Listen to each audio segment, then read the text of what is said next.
Assalamualaikum warahmatullahi wabarakatuh. Perkenalkan, nama saya Kevin Adam dengan NIM 418183114. Di video ini saya akan mempresentasikan mengenai jenis-jenis karya ilmiah demi memenuhi tugas besar 2 Bahasa Indonesia di Universitas Mercu Buana. Oke, slide berikutnya. Apa itu karya ilmiah? Karya ilmiah adalah karya tulis yang dibuat untuk memecahkan suatu permasalahan dengan landasan teori dan metode-metode ilmiah. Kemudian ada apa saja jenis-jenis karya ilmiah? Ada artikel, ada kemudian makalah, ada skripsi, work paper, tesis, dan disertasi. Oke, artikel, tulisannya yang berisi pendapat subjektif, yang penulisannya tentang suatu masalah atau peristiwa. Dalam konteks ilmiah, artikel adalah karya tulis yang dirancang untuk dimuat dalam jurnal atau buku yang berisikan artikel. Artikel ilmiah dapat diangkat dari hasil pemikiran dan kajian pustaka atau hasil pengembangan sebuah proyek. Kemudian ada makalah, adalah karya ilmiah yang menyajikan sebuah masalah yang penyelesaiannya mengandalkan bermacam-macam data yang ada di lapangan. Karya ilmiah ini bersifat empiris dan juga objektif. Dalam penyajiannya, makalah biasanya dipresentasikan dalam sebuah kegiatan seminar. Kemudian ada skripsi, karya ilmiah yang dibuat oleh mahasiswa untuk mendapatkan gelar sarjana S1.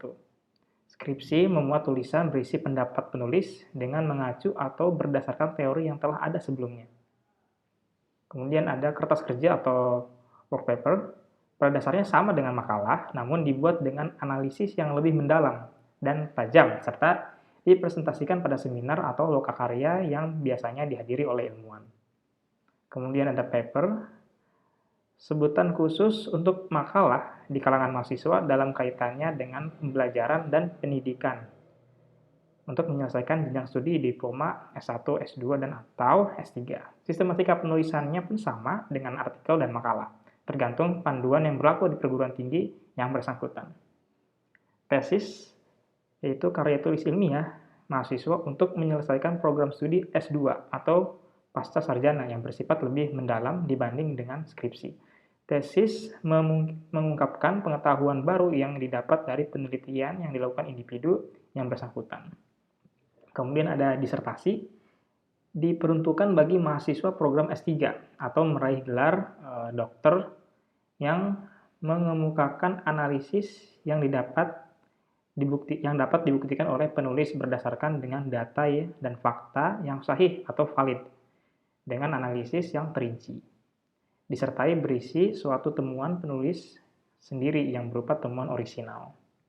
Oke, kemudian perbedaan mendasar antara beberapa karya ilmiah ini adalah ada untuk artikel sendiri, tulisannya berisi pendapat subjektif yang penulisannya tentang suatu masalah atau peristiwa. Kemudian makalah menyajikan sebuah masalah dan pembahasannya berdasarkan analisis secara objektif. Kemudian ada skripsi, karya ilmiah yang dibuat oleh mahasiswa untuk mendapat gelar sarjana S1. Kemudian ada kertas kerja atau work paper, sama dengan makalah, namun dibuat dengan analisis yang lebih mendalam dan tajam. Kemudian ada paper, sebutan khusus untuk makalah di kalangan mahasiswa. Kemudian ada tesis, karya tulis ilmiah mahasiswa untuk menyelesaikan program studi S2. Kemudian ada disertasi atau tesis, diperuntukkan bagi mahasiswa program S3 atau meraih gelar dokter. Oke, cukup sekian presentasi dari saya. Kurang lebihnya mohon maaf. Assalamualaikum warahmatullahi wabarakatuh.